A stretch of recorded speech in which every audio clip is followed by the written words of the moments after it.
I'll interview you for all of your loyal fans out there. Welcome everybody to game. Welcome everybody to game number 1 of Absolute Legends vs. EHOME, the Beyond the Summit World Tour. This is your only match for today. It will be a best out of 3. I am LD of dotacommentaries.com, and joining me is a man lost to the mists of time, but coming back out of them. He is Nebula, or Nebula.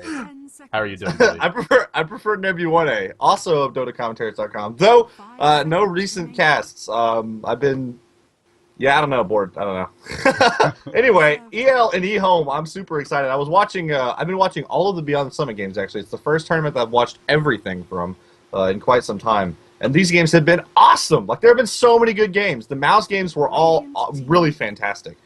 The last couple days of mouse sports games have been really fun to watch. And I'm super excited to watch a little bit of EHOME. I actually haven't seen AL play in quite a while either. Yeah, I mean, I don't think we've had a bad match, to be perfectly honest. We've had some one-sided ones, but I feel like even the one-sided games, they're still interesting. The drafts, the picks, and how teams are sort of adapting to each other. So we're watching EHOME versus AL. For anyone who hasn't watched these two teams yet in the tournament, they've each played one match so far. AL lost their first series to Complexity. EHOME defeated Complexity, but it took them 3 games to do it. And that game 3 between EHOME and Complexity, if you haven't watched it yet, I won't spoil the whole thing, but let me just say, that was an impressive performance by EHOME. Whoa! Oh, okay. boom. Okay. We need to talk about this. Naga Siren has been getting a lot of bans recently. A lot of teams, DK for example, they just ban her every game. They don't want to deal with her. Or unless their opponents do it first. But EHOME, it slips through the draft nebula, and they pick it up. Man, I'm so excited about this. Yeah, yesterday I believe DK banned it every game. They just didn't want to deal with it, as you said. But yeah, AL seemed to just be like, yeah, you can have Naga Siren if you want it. I think this is dangerous ground. Anytime a new hero like this gets dropped in, I'm always wary of giving new heroes, or not necessarily new heroes, but new heroes to the metagame to really, really good players. So I'd be a little worried for AL right now, just giving away Naga. I'm not saying Naga's broken or powerful or anything, but well, okay. We'll so Naga is a hero that needs farm and levels. That's for sure. Yes. And what does AL do? They pick up a Prophet, an Enigma, a Leshrac. It's a big push coming their way. So can this Naga get enough farm before it's too late? I think that's going to be the story of this game. Yeah, you can actually run the illusions up and use her Riptide. So Riptide, all of the illusions splash as well. So it doesn't stack. Like, you can't run 5 illusions on them and splash them for 1,000,000 damage. But you can run the illusions up there to splash creep waves. So you can put yourself in a position to at least deal damage to a bunch of creeps without actually harming yourself. It's not the most efficient system for counter pushing, but hey, when you're up against Fury and Leshrac and a Enigma, you got to do what you got to do, right? Then go ahead and grab Rubik here as the third. I like this pick. Rubik is going to be really useful here. Pretty much everything he steals, with a few exceptions. Sprout is probably the only one he doesn't really want. Well, I guess yeah, it's all good.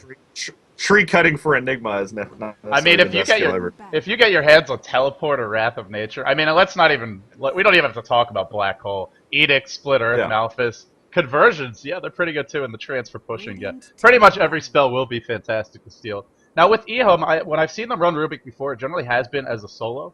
Now with that being said, Naga's going to need some support, so she needs that ranged hero most likely. Maybe we'll see the Tidehunter in the tri-lane with her. Could be soloing bottom, but for now it's not clear how EHOME will lane this one. I will say they don't have the strongest laning heroes. They have 2 melee heroes, a Naga she's better than she used to be. She doesn't have that critical strike. She has Riptide instead, so it gives you that minus armor, some anti-push, and a nuke to work with. It's definitely an improvement for the early game, but nonetheless, it's not, this is not a Windrunner or an Invoker or anything like that.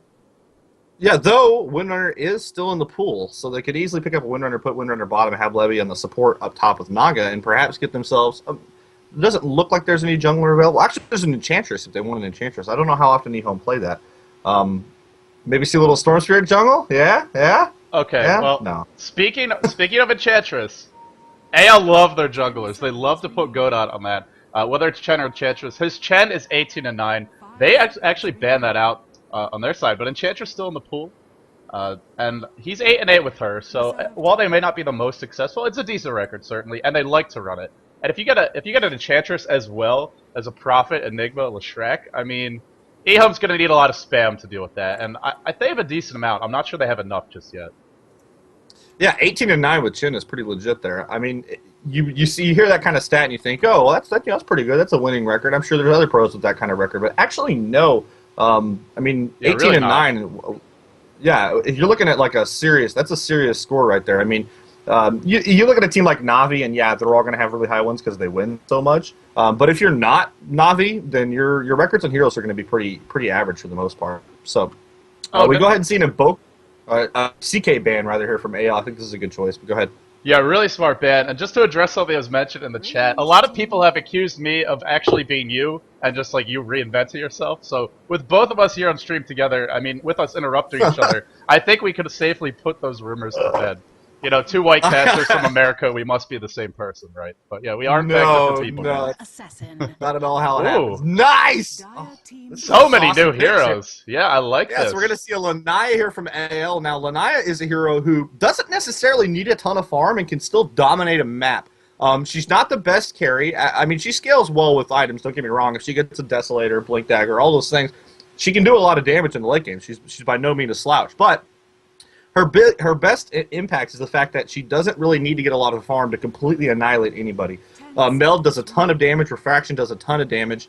Or with Psionic Trap, she can literally chase and kill just about anybody. Gives you a lot of map control. She's a very powerful laner as well, so you can put her in that mid-solo lane and dominate a map with what is essentially your DPS hero.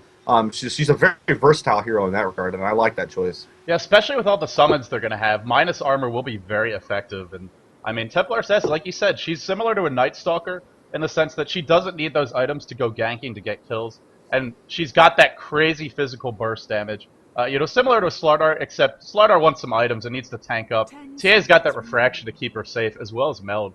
And for EHOME right now, there's really not too much damage over time, and in fact, I don't really see any. I mean, they do have a lot of spammable nukes, so and you know, they have some ways to deal with her, a lot of crowd control.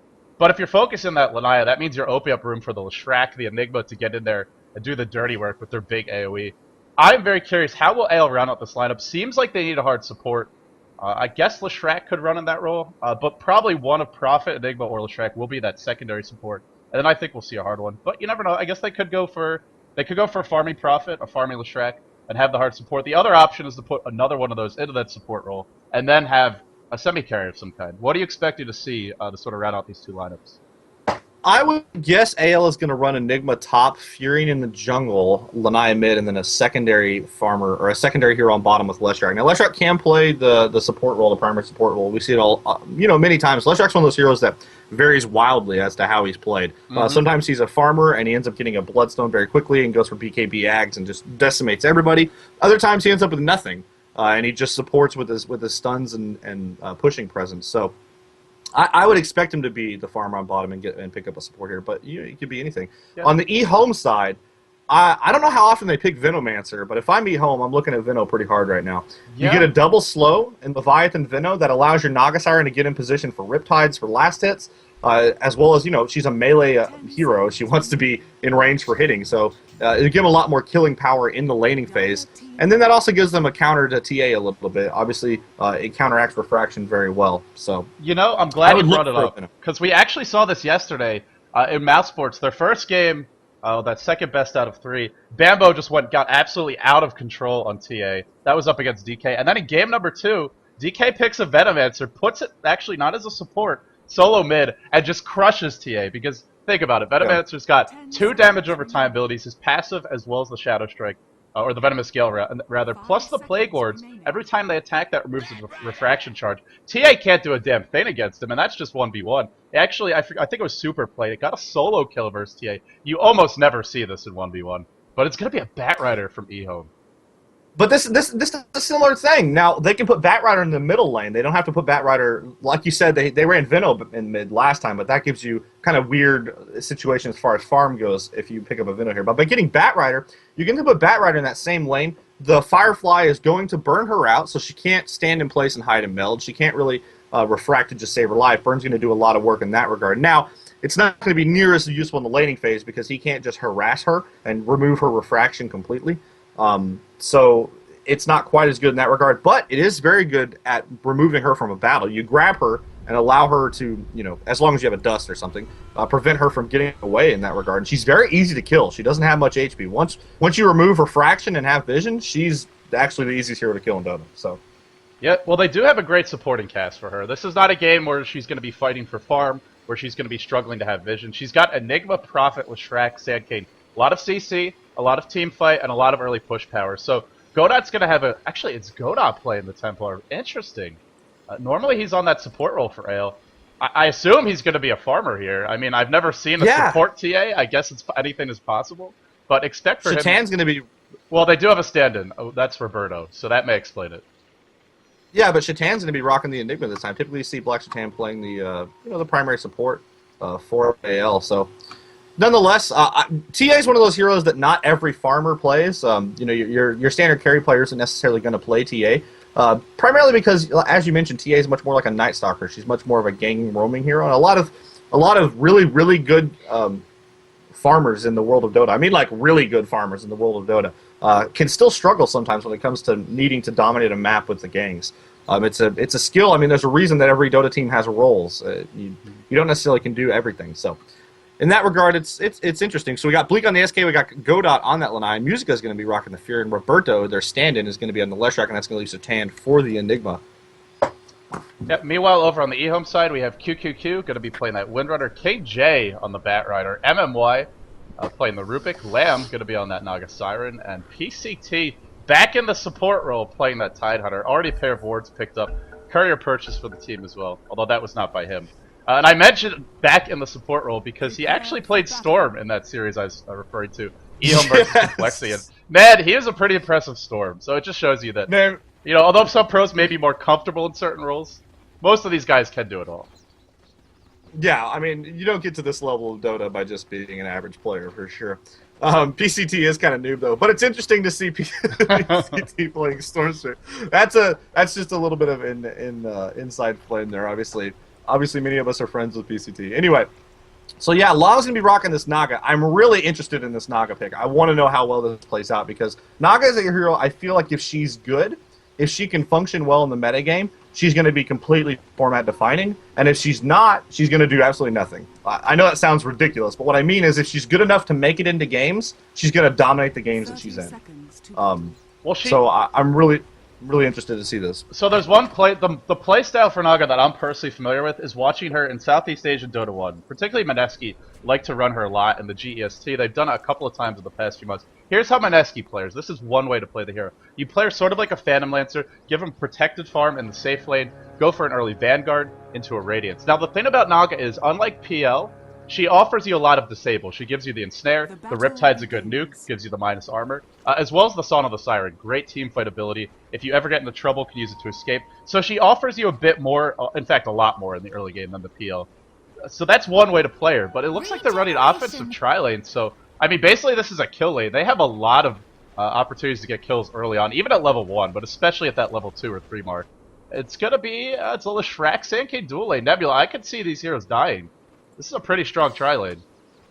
Yes, this is a quite strong tri-lane. I mean, you've got Tidehunter's slow, you're followed up with a easy disable, really, with Rubik, and then it allows LAM to get a lot of damage on top of that. Now, for those of you who don't know, the change that happened in Naga Siren way back when is, in her ultimate now, she casts it lasts for a while around her in a big way, but you can't attack those heroes. However, she can use it again to remove it. So basically, you cast it, you put everybody to sleep, you put your team into a perfect position, and then you turn it off and just go to town.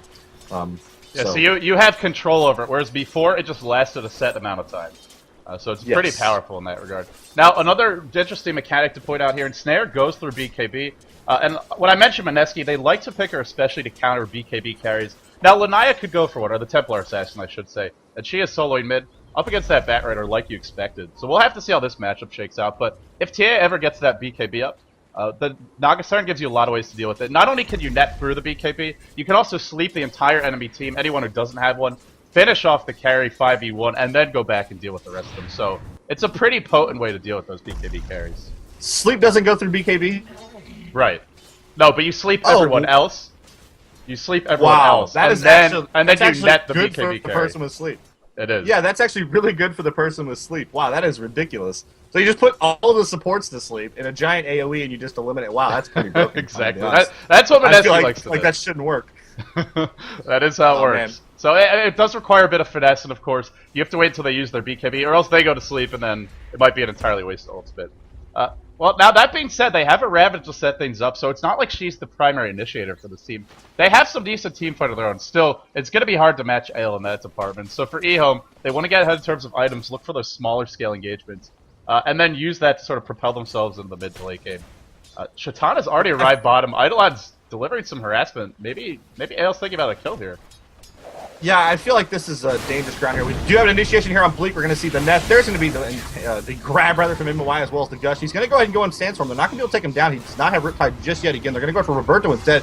He's taking a bunch of damage. Bleek is going to go down to the next Riptide. There it is. Down goes Bleek for the first blood. So Nagasiren picks that up, and it looks like Roberto's going to fall as well. MY picking that one up, and Shatan's going to be pulled back here. I was literally about to say that this is really dangerous ground for Ale to be treading on, because that is a very potent lane for EHOME. And if you come in there with your tri-lane on bottom, essentially, with your jungle hero and 2 heroes on bottom, and proceed to feed any amount of kills, you put yourself behind the ball so much. Losing a tri-lane is the quickest way to lose a game of Dota. Yeah, I mean, it's a tri-lane in the offensive position, right? They're in the bottom lane, so they can't be creep pulling. There's no way for them to really benefit from being here unless they're getting those kills. So you're playing right into their hands when they give the kill ups. Now, the other thing I want to point out in this fight, they didn't have the Eidolon. Shatan walked in with 6 Eidolons. They all die right before the fight breaks out. Oh, gosh, onto Shatan. In a bit of trouble here. MMY can pull him back. There you go. Throws him back with the telekinesis. Oh, the Edict just ripping through MMY and the Eidolons. A lot of damage. Still, MMY, he will go down. Shatan on the back foot. PCT cleans him up. One more swing of that anchor. Burrow strike in onto PCT. And now he's caught out. He's in some trouble.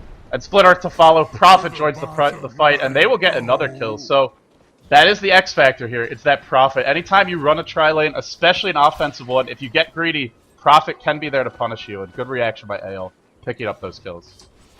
Yeah, timely reinforcements there as Leshrac showed up from the Tier 2 tower and then immediately just walked right up there to the battle. And of course, having 6 Eidolons for the entirety of that battle did a lot of damage. Oh, man. The Eidolons threw down so much damage on that Rubik that he just melted in no time. I think Rubik would have been fine. I think they could have got that kill and got back if not for the Eidolons. So a couple kills pulled back here for Ale. They needed those. Now sitting at 2-3. Just a minor advantage. Now up top, QQQ did get a lot of farm in that top lane. So Winrunner getting a little bit of free time. Of course, Musica with the TP in. Didn't really lose too much as far as XP goes because he got the kill.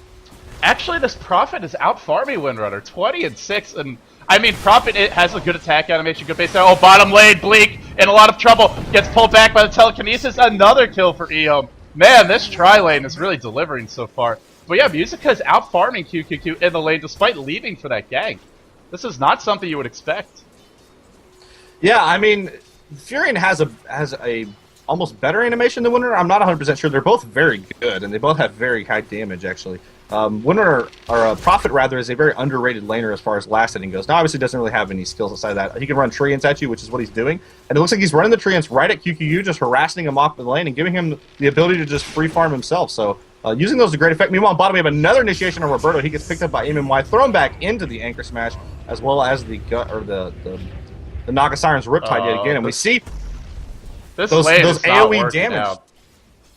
The AoE damage from LAM and PCT's Leviathan being put to good use with the telekinesis from middle lane, godot, refraction. He goes on him. Actually, already used the ultimate. Who's going to get the kill here? kingj forced back, does have the regen rune. Is going to be forced to use it. That was close for godot, but he lives, and that's a big survival for him. Means for the next minute and a half, he will be safe. Yeah, this bottom lane, I mean, it is the downside of support Leshrac Nebula. She's very squishy. He doesn't have very many items. In fact, just got his boots. It's only sitting at 580 health. They have the burst damage to bring him down. Middle lane, KJ. Did you watch Bleek there just a second ago? Oh, this is a big dive on KJ. Oh man, godot really wants this kill, and he's gonna get it! No, the gush! godot might pay for this with his life. Refraction's still online. Finally, the defensive charges wear out. But is he gonna really win this one? Goes in Viz. Anchor Smash finishes them all. The tri-lane, everybody migrates mid to try and save Batrider. And Lotia still gets a kill. What I really like to say, meanwhile, up top, Winrunner actually picked off Prophet, so QQQ getting a little bit pulled back there as he ends up getting that kill, much needed really in his lane to kind of allow him to get a little bit more of the farm up. What I mentioned about how many AoE nukes EHOME have for that Lanaya, so even if she goes into meld, she's really not safe. They can easily go up there, they can drop an Anchor Smash or Riptide, the Batrider burn, the push as well, so there's there's a lot of solutions to Lanai in this lineup. Yeah, speaking of those nukes, I love this decision. Normally we see Naga Siren go for power treads, or even an early Vanguard, at least that's what I've seen in the past. But the arcade boots in this tri-lane, that's going to fuel all those AoE nukes up and really allow them to continue to post some aggression. Shatan rotates mid, he's level 5. No black hole just yet, but maybe looking to make a go on kingj. Not sure godot needs the help, but Shatan continuing to lurk in the wings. Oh, I'm a little bit nervous for this Batrider. Yeah, I mean, he might have been afraid of perhaps a gang on godot, as they did just show that they wanted to go for him now. Bottom lane. Oh, split earth on 2. Bleek gets pulled up on telekinesis, gets throw it back. Go for Bleek drops He does low. get away, though. Wow, he survives there. Oh, man. Great escape by him. TA gets a kill mid. This game, there's like 5 ganks at once. There's no way to catch them all. But yeah, another kill happening. Man, I'm trying to just talk about stuff, and there's like constant action. What is this? I guess the teams didn't get the memo. I'm gonna blame them for this. Musica, or AL, Musica, Shatan, and Godot are all going to go ahead and push in that middle lane. Now, the tri-lane at bottom really doesn't look like they're in too much of a rush to push. I think they just want to continue to farm and get a little bit more levels before they start being hyper-aggressive, as I believe Leviathan is pretty close to 6. He is indeed. They're going to go after Revoto. There's the net. You're going to see the lift him up again, and down he goes. This is just filthy on bottom lane. The amount of nuke prowess, coupled with that telekinesis, is just like instantly dead. Shatan gets himself Song of the Siren. They're going to walk right into position, turn it off. There goes the AoE. He tries to drop a black hole, but Ravage instantly cancels that, and down goes the Enigma. So we see Song of the Siren coming into play. The Musica TP's in. I think this may be a bit aggressive. I don't actually think they can do anything, and indeed they do just go ahead and Rubik stole teleport. Now it's only level 1, so it does have a 50-second cooldown, but that can be huge. Look at the initiation they have. I mean, that sleep setting up a perfect Ravage. PCT was a little close there. I thought he might get caught in the black hole, but just avoided it.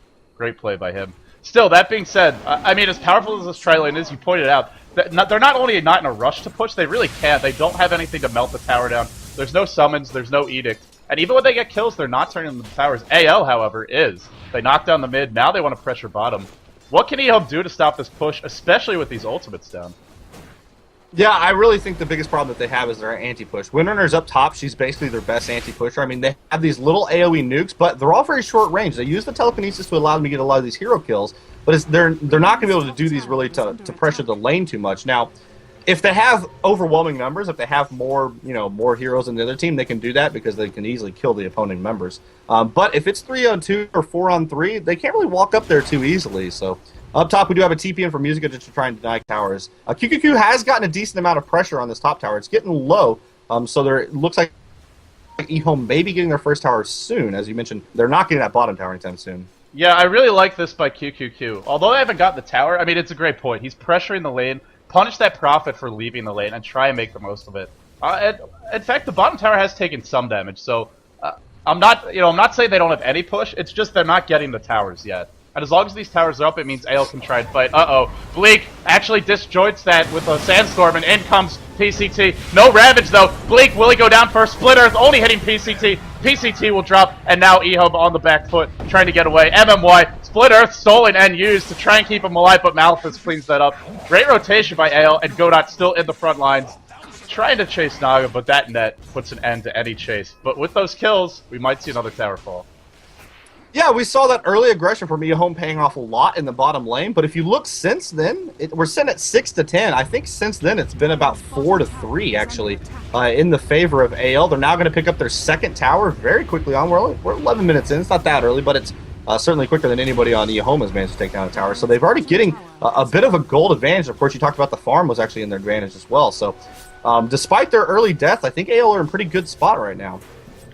And the real issue for me right now is kingj still hasn't made a contribution to this game. He doesn't have a Blink Dagger. He got ganked mid. He died mid. He actually died solo to the TA once.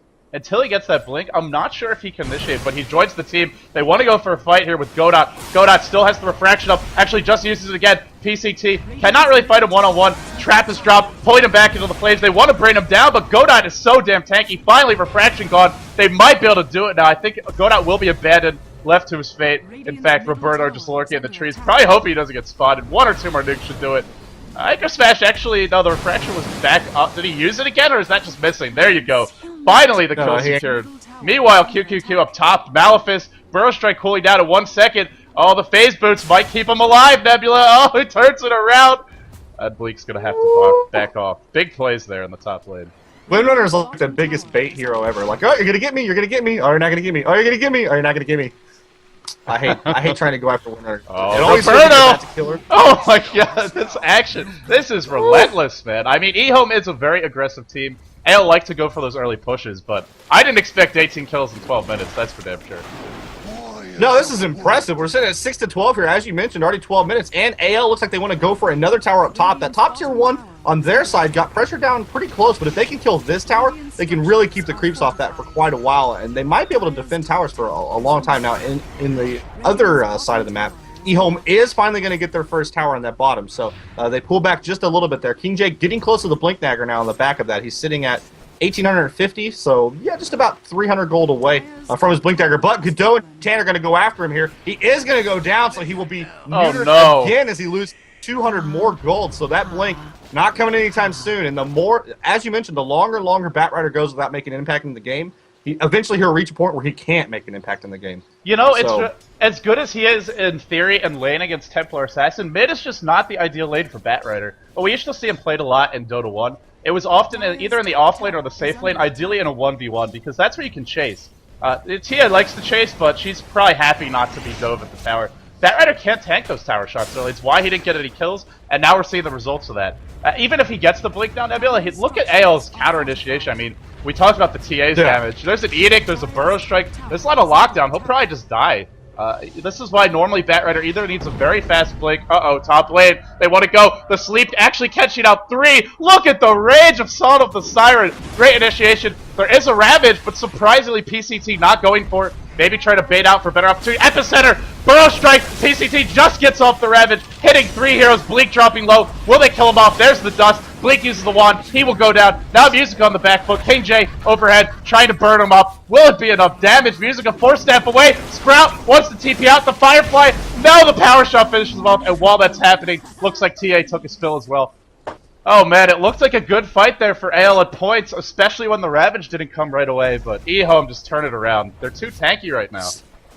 So what happened in that fight is the Sand King used his epicenter in the trees right below that battle, but everybody, as he was casting it, everybody kind of pulled back, and he was forced to just kind of walk in and try and burrow strike, and only ended up hitting, I think, 2 pulses of his epicenter, and then QQQ, while chasing the Furion, I believe, he threw a shackle shot behind him to latch the Lanaya to a tree and continued chasing, so he guaranteed that Lanaya also died as Lanaya was trying to get away. So a really fantastic battle there from EHOME, and I think primarily the Song of the Siren is just, it's such a ridiculous skill. I mean, she casts it, it catches 1, you continue going, and then AoE around you is still there. So if they turn to help at all, they're going to get slept as well and put themselves in an equally awful position. So there's really just there's nothing you can do when they song and run in. Yeah, I mean, you have to already be a screen away and then stay a screen away. I mean, look at the AoE. I'm showing the viewers right now. It's literally an entire screen, and that's just outrageous.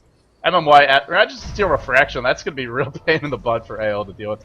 The other thing I want to point out there, PCT got his Ravage off with about 10 health. I mean, Tidehunter, of course, having that Kraken shell, it's real hard to stop him, but he was cutting it close. I actually thought it was a decent epicenter just because I saw the Tide drop. I think that might have been a Profit ult, or maybe Lanaya bouncing through, but he did drop really low. And you're right, he had to walk a long way to get it off. Not a great team fight for AL. They lose 4. Still, it only turns into the 1 tower top. That's all that EHOME gets. So the damage really could have been worse, but a big pickup for for kingj here. Bleek dagger on him, and now they can look for those initiations. Let's see AL. Shatan's still pretty squishy. We know the Leshrac is. Even the Prophet only 960.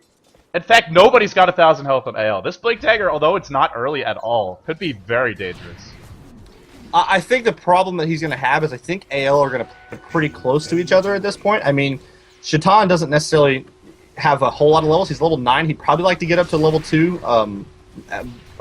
Black Hole, as well as trying to find a little bit more HP in that jungle. He's just sitting on the headdress and the soul ring with boots.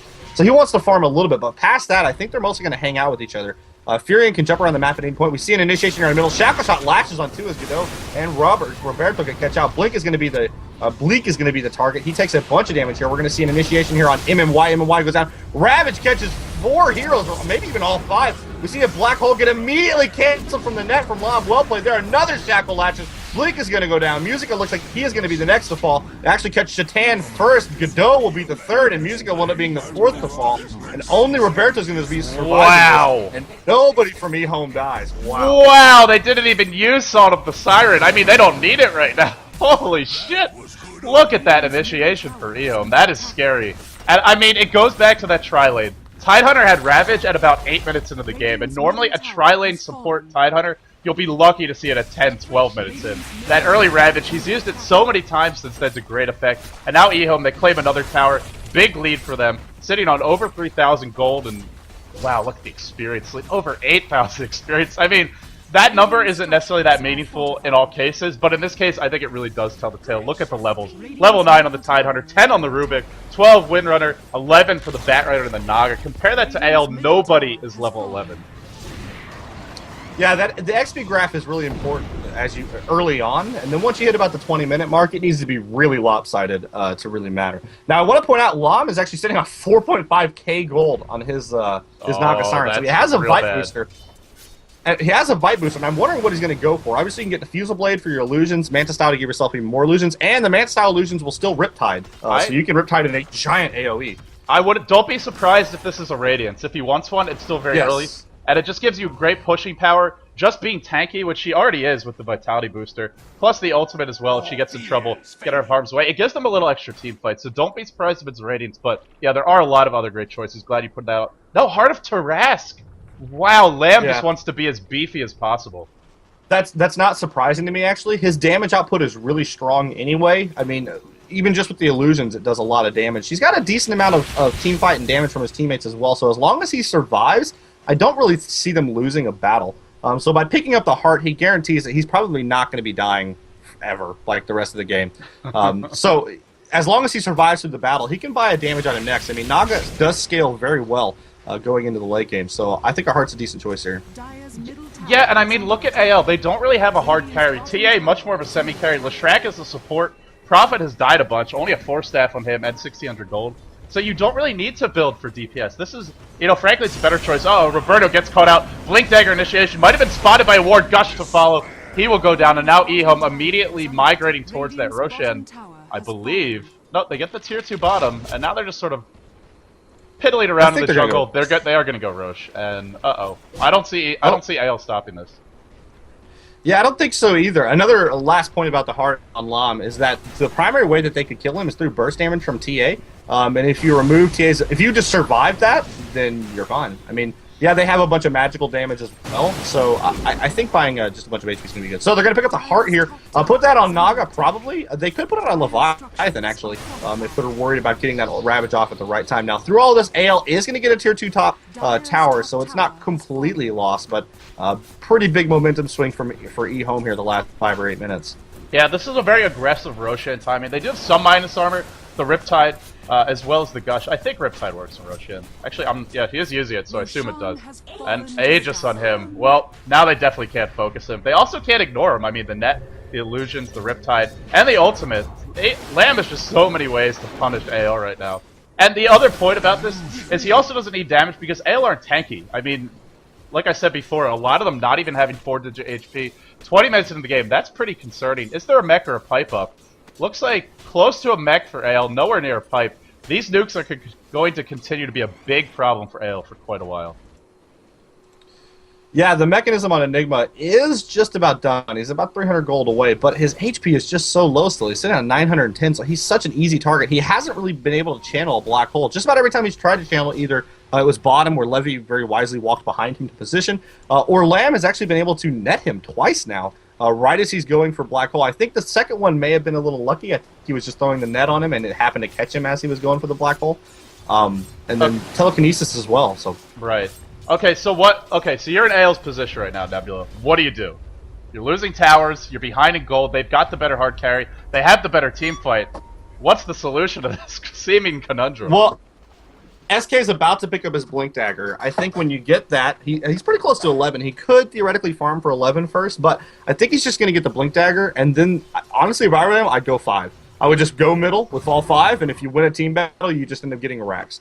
I don't really think there's a whole lot of other ways to do it. Now, the problem with that is Naga Siren shuts down team battles. I mean, he can literally just cast Song of the Siren and be like, "What's up? Like, what are you gonna do now?" I hesitate to say any game with only a 5,000 gold lead and a 10k experience lead is an unwinnable position, but I'm having a real hard time figuring out how AO win a team fight. I mean, like you said, LAM is so damn tanky. Like, they're not going to kill him once, let alone twice, and the Song of the Siren, if they try to initiate, it's going to shut everything down. They need to hit it with the Black Hole and the Epicenter. Something gets stolen from Shatan. Only the Eidolons. Oh, actually, that could be a problem here. Giving them more units to tank up this tower. Tower is under siege, taking a lot of damage. AL can't stand this forever. They actually backed off. They didn't go for the split push. That was one option I was thinking maybe they'll do, is try and avoid the team fight. But I don't know. The tower's going to go down. This fight's about to get a lot harder. Bleek in. They get Roberto, pulling him back. Going to bring him down. He is absolutely screwed for sure. Musica in the front lines. Oh, Ravage hitting only on Musica, but that should be enough. Black Hole on 3. Good Black Hole. And then the Black Hole stolen by Emma White. What a play! And that's going to mean a complete rout. The net to follow. Shatan brought out of position. He will go down.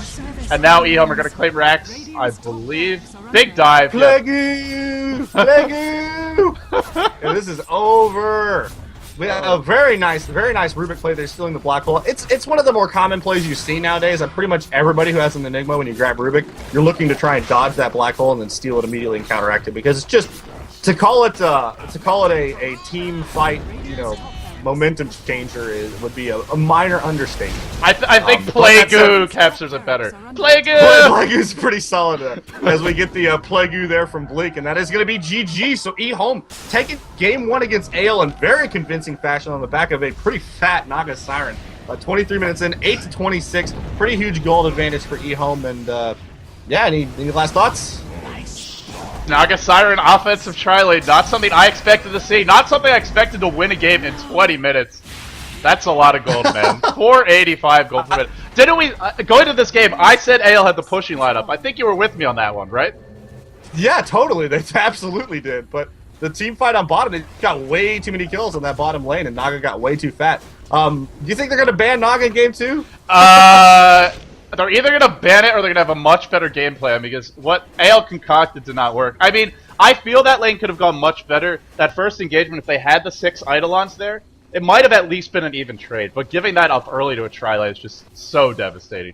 So, I mean, I don't know if it's just the Naga. She was strong this game, but I feel like how the EHOME played so well that they could have made this work with a lot of other tri-lane carries. But yeah, I mean, she might be worth the ban. It was a pretty impressive display.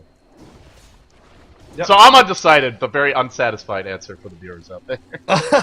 It's pretty unsatisfying. Nonetheless, we're going to go ahead and end game 1 and move on to game number 2. Stay tuned. Don't go anywhere, boys and girls. EHOME and AL.